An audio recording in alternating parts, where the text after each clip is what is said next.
First issue is మొదటిగా పదే పదే షర్మిల కానీ సునీత కానీ ఎవరి ట్రాప్లోనో పడ్డారు, ఎవరి చేతుల్లోనో తోలుబొమ్మలాటలాగా ఆడబడుతున్నారు అన్నట్లుగా మాట్లాడుతున్నారు. యాక్చువల్గా చూస్తే ఏం జరిగిందంటే, నాన్న చనిపోయాక, నాన్న మర్డర్ అయిపోయినాక నాతో మీరు ఆడుకున్నారు ఒక తోలుబొమ్మలాటలాగా. అప్పట్లో నేను స్టేట్ ఎలక్షన్ కమిషన్కి వెళ్ళినప్పుడు వెసులుబాటు చేయడంలో మీరు చేసింది కానీ, హైదరాబాద్లో ప్రెస్ మీట్ పెట్టించింది కానీ, ఆ ప్రెస్ మీట్లో అవినాష్ గురించి మాట్లాడాల్సింది కానీ అన్నీ మీరు చెప్పినట్లు చేయాల్సింది వచ్చింది కదా. అప్పట్లో మిమ్మల్ని అంత గుడ్డిగా నమ్మినాను. అది గ్రహించి నేను చేసిన తప్పును నేను సరిదిద్దుకునే సమయం వచ్చింది. ఇప్పుడు నేను చేసే ఒక ప్రయత్నంలో అది కూడా ఒక కారణం. ఇప్పుడు మొన్న రవిమామ ఎమ్మెల్యే గారు, కమలాపురం ఎమ్మెల్యే గారు కూడా ఇదే మాట అంటున్నారు, నేను వాళ్ళ ట్రాప్లో పడ్డానంట. ట్రాప్లో పడింది ఎవరు? నేను పడ్డాను, ప్రజలు కూడా పడ్డారు ట్రాప్లో. ఎవరినైనా ఒకసారి మోసం చేయొచ్చు, పదే పదే మోసం చేయలేరు. ప్రజలను కూడా పదే పదే మోసం చేయలేరు. ఒకసారి మోసం చేశారు. ప్రజలకు కూడా తెలివైన వాళ్ళకు కూడా నిజమేంటి అనేది తెలుస్తుంది, గ్రహిస్తారు. వాళ్ళ మంచి కోసం, వాళ్ళ శ్రేయస్సు కోసం, వాళ్ళ పిల్లల శ్రేయస్సు కోసం ప్రజలు కళ్ళు తెరుచుకొని చూస్తారు అని నాకు నమ్మకం ఉంది. ఎందుకంటే ఇది వాళ్ళ ఫ్యూచర్కి సంబంధించింది. ప్రతిసారి మోసపోలేరు ప్రజలు. మీ ఇమోషనల్గా మాట్లాడే మాటలతోటి ప్రతిసారి అందరినీ మోసం చేయలేరు. జాగ్రత్తగా ఉండండి. హైదరాబాద్లో కానీ కడపలో కానీ నేను కొన్ని పాయింట్స్ రేస్ చేశాను. అన్నగా నాకు ఆన్సర్ చెప్పకపోయినా పర్వాలేదు, కానీ చీఫ్ మినిస్టర్గా మీకు దానికి రెస్పాన్స్ ఇవ్వాల్సిన బాధ్యత ఉంది. మళ్ళీ గుర్తు చేస్తున్నాను, కొన్ని ఇష్యూస్ దేవుడికి తెలుసు, కడపలో ప్రజలందరికీ తెలుసు ఎవరు చంపారు అని. కడపలో ప్రజలంటే మీరు కూడా ఒకరు కదా. పోనీ మీరు కడపకు సంబంధించింది కాదనుకున్నారా? సో కడపలో ప్రజలకు తెలిసిందంటే కన్నా మీకు కూడా తెలిసినట్లే కదా ఎవరు చంపారు అని. అట్లా ఎవరు చంపించారు అని కూడా తెలిసిండాలి కదా. మరి అది ఎందుకు బయట పెట్టడం లేదు? ఇది చెప్పాల్సిన బాధ్యత మీకుంది చీఫ్ మినిస్టర్గా. అవినాష్ని కాపాడుతున్నాడు అని చెప్తున్నాను. ఎందుకు కాపాడుతున్నారు ఇది చెప్పాలి. ఈ ప్రశ్నకు జవాబు రావాలి.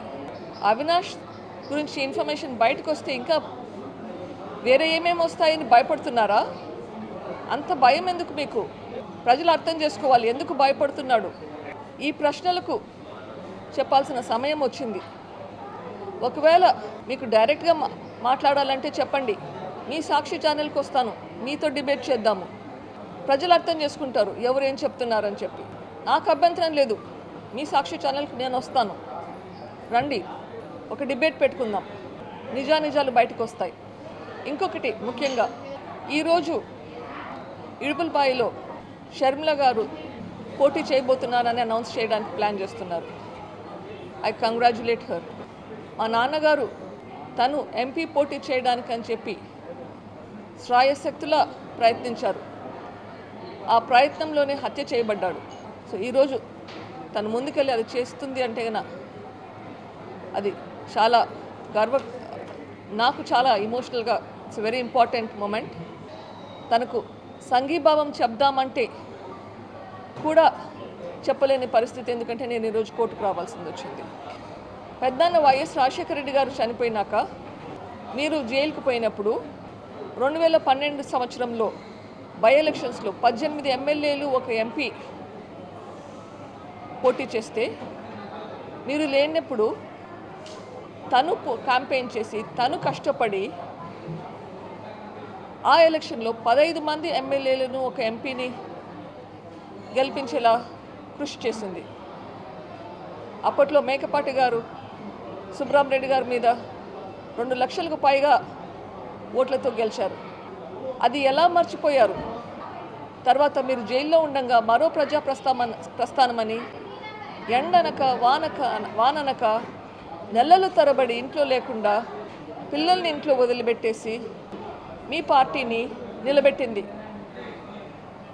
కానీ అంత కష్టపడి నిలబెట్టినాక మీరు జైలు నుంచి బయటకు వచ్చాక తను ఇంకా పవర్ఫుల్ అవుతుందని భయపడి మీరు తనని పక్కన పెట్టారు. అన్న కోరిక మీదుగా తను గమ్మునుండిపోయింది. ఎప్పుడైనా కానీ మళ్ళీ మీరు పిలిచినప్పుడు వస్తుంది, మీకు హెల్ప్ చేస్తుంది. మళ్ళీ 2014 ఎలక్షన్లలో క్యాంపెయిన్ చేసింది మీకోసం. 2019 ఎలక్షన్లలో బాయ్ బాయ్ బాబు క్యాంపెయిన్ అందరికీ గుర్తుంటుంది. ప్రజల గుండెల్లో బాగా నిలిచిపోయింది. అట్లా క్యాంపెయిన్ చేసి మీ పార్టీని గెలిపిస్తే మళ్ళీ పక్కన పెడతారు. అది మీరు తనకిచ్చింది. ఇవన్నీ గ్రహించి నాన్న తనకి న్యాయం చేయాలని చెప్పి తనని ఎంపీ క్యాండిడేట్గా పెట్టాలని ప్రయత్నించినప్పుడు తనకున్న సపోర్ట్ కూడా లేకుండా ఉండాలి అని భయపడ్డారా? అందుకే నాన్నని లేకుండా చేశారా? అంత కిరాతకంగా హత్య చేశారా?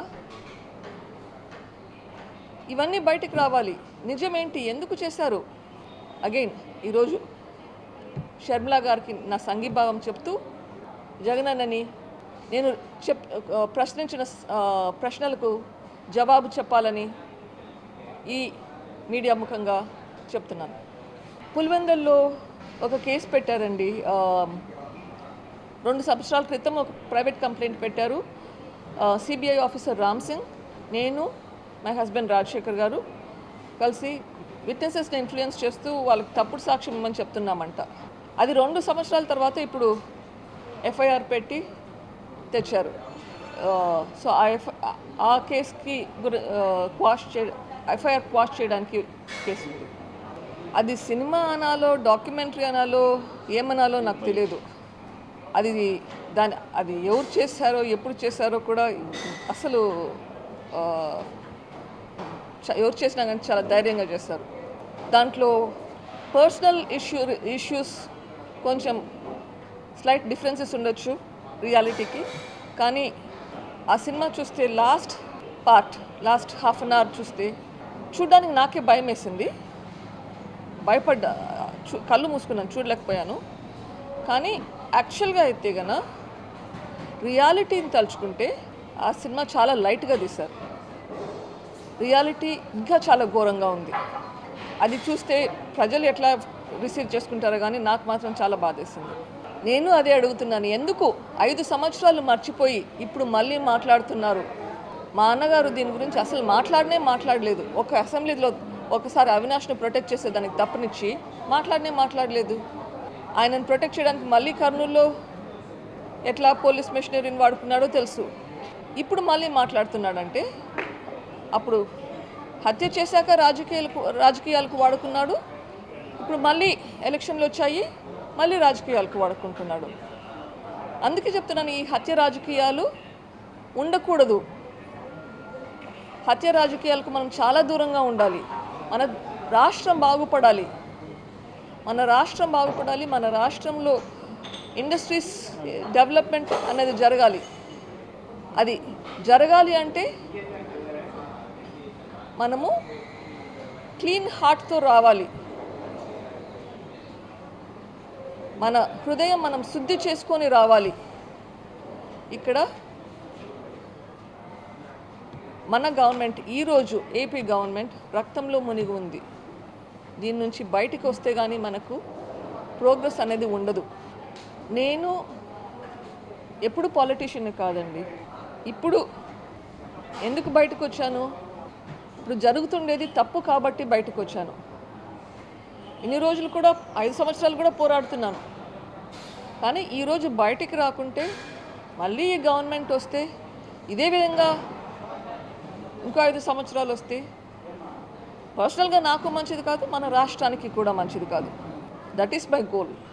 ఎస్, నాన్నగారికి ఆశ ఉండేది షర్మిలాని ఎంపీ చేయాలని చెప్పి.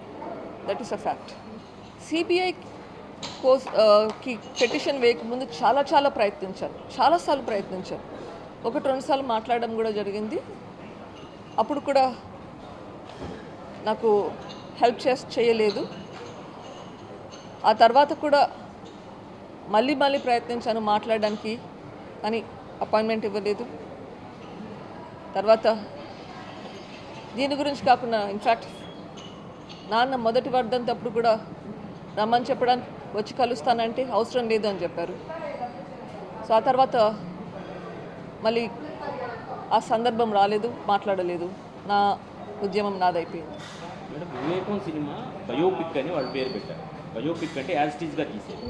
ఇది సిబిఐ ఛార్జ్ షీట్ ఆధారంగా చేసినారు అంటున్నారు. ఆబ్వియస్లీ వాళ్ళకి ఏం అర్థమైందో దాని ప్రకారం చేసుంటారు. అగైన్ దాంట్లో ఫైనల్గా ఏం చేశారో చూస్తే, ఎట్లా హత్య చేశారో చూస్తే, రియాలిటీతో కంపేర్ చేస్తే నాకు అర్థమైనంత వరకు ఇంకా ఎక్కువ క్రూరంగా నాన్నగారిని హింసించారు అని నాకు అనిపిస్తుంది. బాధ్యత అన్నది పెద్ద పేరండి. నాకు అంత కేపబిలిటీ లేదనుకుంటాను. నేను చేయగలిగితే చేస్తూనే ఉన్నాను, కానీ అంతంత పెద్ద రెస్పాన్సిబిలిటీస్ చేయగలిగే శక్తి నాకు లేదు. షర్మిల నా చెల్లెలు. షర్మిల గోల్, నా goal, both are goals are the same. మా పోరాటం రిజల్ట్ ఇప్పటికైతే సేమ్ ఉంది. దీనికంటే నా పోరాటం ఇంకా ఎక్కువ ఉంది. ఇప్పట్లో ఒక స్టెప్ మాత్రమే ఈ గవర్నమెంట్ పోవాలని చెప్పి నా పోరాటం ఇంకా పైన ఉంటుంది. తన పోరాటం ఆ తర్వాత తనకు వేరే పోరాటం ఉంటుంది. బట్ ఈరోజు మా ఇద్దరికి ఒకే గోల్ అయితే ఉంది. ఓకే, ఆ గోల్ రీచ్ అవ్వడానికి ఏం చేయాలో అది చేయాల్సింది. ఫస్ట్గా అవినాష్ రెడ్డిని ఓడించాలి, వీలైతే జగన్ అన్నని ఓడించాలి, వైఎస్ఆర్సీపీ రాకూడదు. అవినాష్ రెడ్డి ఓడిపోవాలి, అది ఖచ్చితంగా జరగాలి. ఒకసారి అక్యూజ్డ్ అయి కన్విక్షన్ వస్తే రూల్ ప్రకారం 6 సంవత్సరాలు కంటెస్ట్ చేయలేరు ఎలక్షన్స్లో. ఇక్కడ ట్రయల్కే రాకుండా డిలే చేసుకుంటూ పోతుంటే అక్యూజ్డ్కి కన్విక్షన్ వస్తుంది. ఎప్పుడు వస్తుంది? కన్విక్షన్ వచ్చాక కంటెస్ట్ చేయలేని పరిస్థితి. సో ఇది సిస్టమ్స్తో ఆడుకున్నట్లు కాదా? అక్యూజ్డ్ అని తెలుసు, కన్విక్షన్ రాదు, కానీ పోటీ చేయగలుగుతాడు. సో మనం సిస్టమ్స్ అన్నీ డిలే చేసుకుంటూ పోతే, ట్రయల్స్ డిలే అవుతూ ఉంటే మళ్ళీ గెలుచుకుంటూనే పోవాలనా? అది తప్పు. న్యాయపరంగా కూడా తప్పే కదా. తప్పించుకుంటూ పోతూ ఉంటే అట్లే ఇంకోసారి గెలుస్తారు, ఇంకోసారి ఎలక్షన్లో గెలుస్తారు. సిస్టమ్స్ని వాడుకుంటుంటారు వాళ్ళ ప్రయోజనాల కోసం వాళ్ళే.